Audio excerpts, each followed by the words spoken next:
नमस्कार किसान भाइयों, आज फिर एक नए विषय के साथ सोयाबीन तिलहन फसल, जिसके कारण मध्य प्रदेश का नाम सोया राज्य के नाम से जाना जाता है। सबसे ज़्यादा रकबा इसी का है। आज हम इसके बारे में कुछ बिंदु बात करेंगे, ऐसे बिंदु जिनकी ज़रूरत बुआई के समय तक आवश्यक है और इनका अगर ध्यान रखा गया तो पूरी फसल में इसके रिजल्ट आते हैं। पहली चीज़ जो कहीं गलती हो रही है वो है बीज दर। जो बीज डालते हैं हम 1 एकड़ में, वो बीज बहुत ज़्यादा डाल रहे हैं। प्लांट पॉपुलेशन, पौधों की संख्या लिमिटेड होना चाहिए। वैज्ञानिक जिन्होंने अनुसंधान किया है कई वर्षों, उनका ये कहना है कि 1 एकड़ में 30 किलो बीज पर्याप्त है। 30 किलो बीज अगर डलता है तो उसका सबसे बड़ा रिजल्ट ये होगा कि फसल के शुरुआत से लगा करके अंतिम समय तक, पकने तक, सूरज का प्रकाश सिर्फ ऊपर की पत्तियों को नहीं बल्कि नीचे की पत्ती तक भी जाएगा। और आप जानते हैं सूरज की प्रकाश की उपस्थिति में ही पौधे अपना भोजन बनाते हैं। अगर हमने बहुत सारे पौधे एक साथ लगा दिए तो सूरज का प्रकाश सिर्फ ऊपर की पत्तियों में रह जाएगा, नीचे तक पहुंचेगा ही नहीं। इसका सीधा प्रभाव हमारे उत्पादन पर है।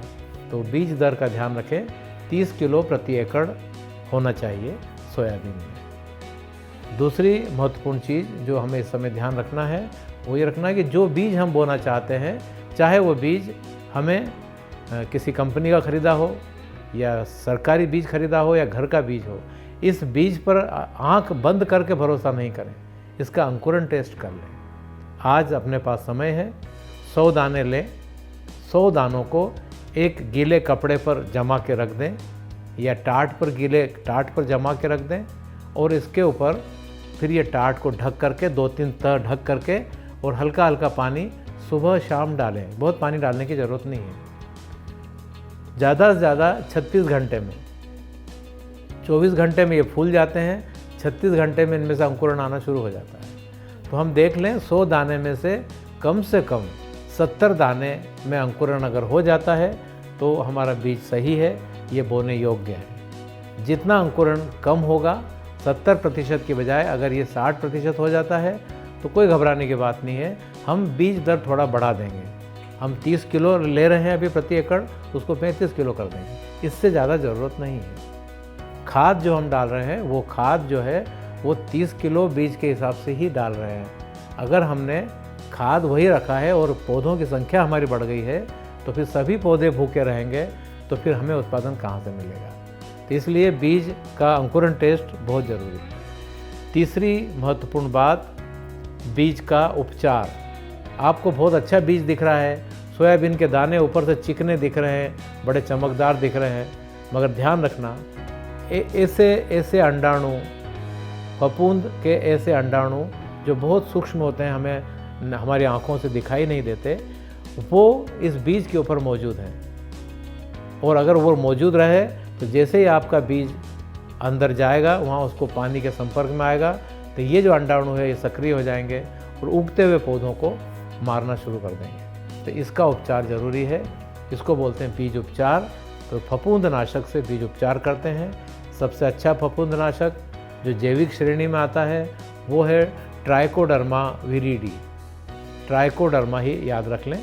कई बार मैं समझाने के लिए बोलता हूँ, अगर ट्राइकोडर्मा याद नहीं रहे, याद रखो काइकोडर्मा। और वास्तव में अगर ट्राइकोडर्मा घर में हो तो फिर काइकोडर्मा। पर कहीं ऐसा ना हो कि ट्राइकोडर्मा घर में ही रह जाए। ये खेत में जाना चाहिए और बीज के ऊपर बुआई के पहले इसको लगाना चाहिए। ट्राइकोडर्मा लगाने का तरीका ये है कि बीज को हल्का सा पानी से गीला करना है, ज़्यादा नहीं, हल्का बीज, ताकि ये पाउडर उसके ऊपर चिपक जाए। इसके साथ में एक और चीज़ का लेना आवश्यक है, क्योंकि कुछ कीट शुरुआत में ही पौधे पर अटैक कर देते हैं। उन कीटों से बचाने के लिए ट्राइकोडर्मा के अलावा एक और जो चीज़ जो हमको मिलाना है वो मिलाना है थायोमेथाक्झाम। दवा का नाम याद रखें, थायोमेथाक्झाम। ये 30% FS का आता है। इसको ज़्यादा नहीं लेना है। 1 किलो बीज अगर अपना है तो 1 किलो बीज के लिए 5 या 6 ग्राम काफ़ी है। इसको भी मिला दें, मगर पहले फफूंदनाशक मिलाएं। फफूंदनाशक में जैसे ट्राइकोडर्मा की मैंने बात कही है, अगर आप रसायन में चाहते हैं तो रसायन के लिए फफूंदनाशक है। आजकल बड़े प्रचलित नाम चल रहे हैं बहुत सारे, जैसे साफ पाउडर है, वीटावेक्स पावर है, इनको हम ले सकते हैं, ज़्यादा नहीं 2 ग्राम। इनको मिलाने के बाद फिर हम ऊपर से ये थायोमेथाक्साम मिला देंगे, तो 45 दिन तक आपके खेत पर रस चूसक कीटों का भी अटैक नहीं होगा। इसको बोलते हैं बीज उपचार। खेत की तैयारी में विशेष ध्यान रखने लायक बात यह है कि 3 साल में एक बार हमें गहरी जुताई करना है। हर साल गहरी जुताई की आवश्यकता नहीं है, 3 वर्ष में एक बार गहरी जुताई। और सामान्यतः जो जुताई हम करते हैं उसमें एक विशेष बात का ये ध्यान रखना है कि ये आड़ी और खड़ी जुताई होना चाहिए। इसको बोलते हैं क्रॉस प्लाविंग या क्रॉस वाइज प्लाविंग। और दूसरा एक तरीका इसका, अगर मैं उसको समझाने की कोशिश करूं, तो एक हिंदी में एक शब्द है अकरस। अकरस का मतलब होता है कि अगर आपने पहली बार जुताई पूर्व पश्चिम दिशा में की है, तो जो दूसरी जुताई जो आप करेंगे वो उत्तर दक्षिण दिशा में करना चाहिए। ये इसलिए ज़रूरी है कि जो पानी हमारे खेत में गिरेगा ऊपर से, ये पानी हमारे खेत की गहराइयों में जाना चाहिए। अगर हमने एक ही तरफ की जुताई कर दी है तो ये पानी गहराई में जाने के बजाय ये बह करके खेत से बाहर हो सकता है, जिससे हमारे खाद का भी नुकसान हो जाता है। तो अकरस जुताई करें, यानी कि क्रॉस इस टाइप की जुताई करें, तो इससे फ़ायदा ये मिलेगा कि दोनों तरफ की जुताई होने की वजह से हमारा बीज सही जगह पे गिरेगा, हमारा खाद सही जगह पर गिरेगा, और सबसे बड़ी बात यह रहेगी कि जो पानी ईश्वर ने हमारे खेत के लिए दिया है वो खेत में ही बना रहेगा। ये है अकरस जुताई। इसके अलावा हम जो तीसरी जो महत्वपूर्ण बात जो है वो है, जितना ध्यान हमने बीज उपचार पर दिया है उतना ही ध्यान हम भूमि उपचार पर भी दें, यानी कि मिट्टी का भी उपचार करना पड़ेगा। वो कैसे? चूँकि पिछले वर्ष जो हमने फसलें ली है, उन फसलों में जो बीमारियां लगी थी वो बीमारियों के अवशेष, यानी कि उनके अंडाणु स्वरूप वो हमारे खेत में मौजूद हैं।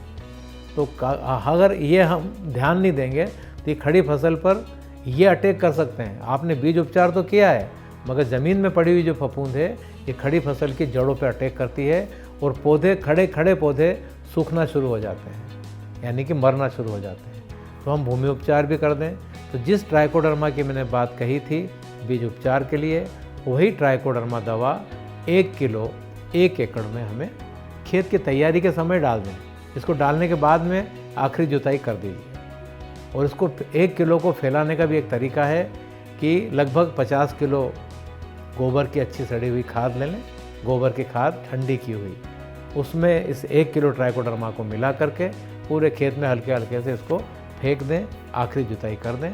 उसके बाद बुआई करें तो ज़मीन में पड़ी हुई फफूंद भी पूरी तरह से नष्ट हो गई। एक इस चीज़ का ध्यान रखें। खाद की जहाँ तक बात है, आपने शुरुआत में गोबर की खाद अगर नहीं डाली हो तो खेत की तैयारी के समय खाद हमें डालना है, और वो डालना है अच्छी सड़ी हुई कंपोस्ट खाद।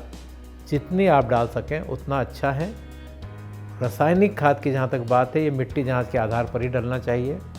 अगर मिट्टी जांच आपकी हो गई है पहले, तो उसके आधार पर प्रति एकड़ DAP वगैरह की मात्रा डालना चाहिए। अगर जांच नहीं हुई है तो एक मीडियम वैल्यू जो हमारे मालवा की मिट्टी में जो आवश्यक है, मालवा निमाड़ की मिट्टी में, वो है DAP खाद 50 किलो 1 एकड़ के लिए, पोटाश खाद 20 किलो प्रति एकड़, ये म्यूरेट ऑफ पोटाश के नाम से आता है। इन दोनों को डालना तो है ही, मगर सोयाबीन तिलहन फसल है तो तेल की मात्रा अगर ज़्यादा रहेगी दाने में तो वज़न ज़्यादा रहेगा। तो तेल की मात्रा को बनाने में जो महत्वपूर्ण सहयोग है वो है सल्फर नामक तत्व का, गंधक, ये भी जाना चाहिए। तो इसको भी DAP के साथ में जिंक सल्फेट खाद आता है, जिसमें एक तत्व मिलता है जिंक या जस्ता, और दूसरा तत्व मिलता है सल्फर। ये दोनों एक साथ मिल जाते हैं, और बुआई के समय इसको भी डालना है। इसकी मात्रा ज़्यादा नहीं रहती है, 1 एकड़ में 10 किलो। तो ये हमें बुआई के समय के खाद है। एक बात विशेष ध्यान रखें कि जो आपकी सीड ड्रिल है, उस सीड ड्रिल में जो बीज लगा रहे हैं, बीज भी डाल रहे हैं, कोशिश करें कि ऐसी सीड ड्रिल हो जिसमें बीज और ये डीएपी खाद ये अलग अलग डाले जाएं। अलग अलग पार्टीशन की सीड ड्रिल आती है। अगर हम अलग अलग डालेंगे यानी कि आगे की साइड में आगे का जो पार्टीशन है वो खाद का रहेगा, नीचे पहले खाद चला जाएगा और उसके 1-1.5 इंच ऊपर आपका बीज आ जाएगा। अगर ऐसा होता है तो बहुत अच्छा है। दोनों बीज और डीएपी को एक साथ भरने में दिक्कत यह है कि हो सकता है कि ये जब संपर्क में आ जाएगा अंकुरित होता हुआ पौधा डीएपी के, तो डीएपी इसको जला सकता है। तो थोड़ा इन बातों का विशेष ध्यान रखें ये खाद के मामले में। दूसरी जो बात मैं आपसे करना चाह रहा था वो बुआई की लाइन की। थोड़ा सा इतनी दूरी रखें लाइन की कि आराम से उसके बीच में आप कुल्पा या डोरा चला सकें। कुल्पा या डोरा चलाने के लिए पहले तो 18 इंच की दूरी को कहा जाता था वैज्ञानिकों के द्वारा। अब इससे अगर कम भी करना चाहते हैं तो भी आप 14 इंच से कम नहीं करें। इससे हवा भी अच्छी मिलेगी पूरे खेत को, इससे धूप अच्छी मिलेगी पूरे खेत को, और आप जब कंट्रोल करने जाएंगे चारा को तो ये इसमें बीच में अगर आपको चलाना है, कुछ कुल्पा चलाना है, तो आप इसमें आराम से चला पाएंगे। तो थोड़ा सा ये लाइन का ध्यान रखें।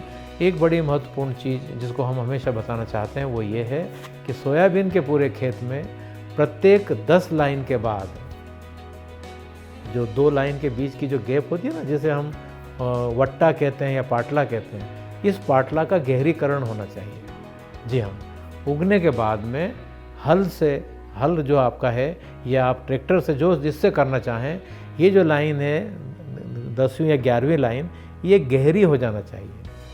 तो इसका फ़ायदा ये मिलेगा कि बहुत बरसात हो जाए तो ये ज़्यादा बरसात आपके सोयाबीन के फसल को नुकसान नहीं करेगी।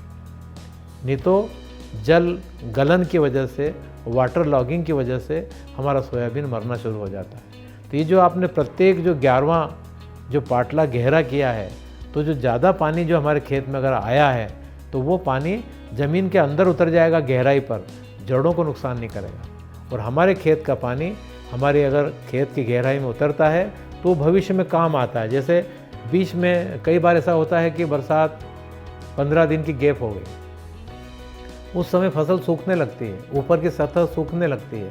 उस समय ये पानी जो आपने जो नालियाँ बनाई है दूर दूर, इन नालियों में जो गहराई में जो पानी आपने उतारा है, ये पानी पुनः हमारी जड़ों को मिलना शुरू हो जाए। अगर इस तरह से हमने करा तो चाहे सूखा पड़े चाहे ज़्यादा बरसात हो, दोनों केस में आपको लाभ मिलेगा, आपके फसल को नुकसान नहीं होगा। एक विशेष बात का और ध्यान रखना है कि अचानक बहुत पानी गिर गया एक दिन तो आपने अगले दिन बुआई चालू कर दी, ऐसी गलती मत करना।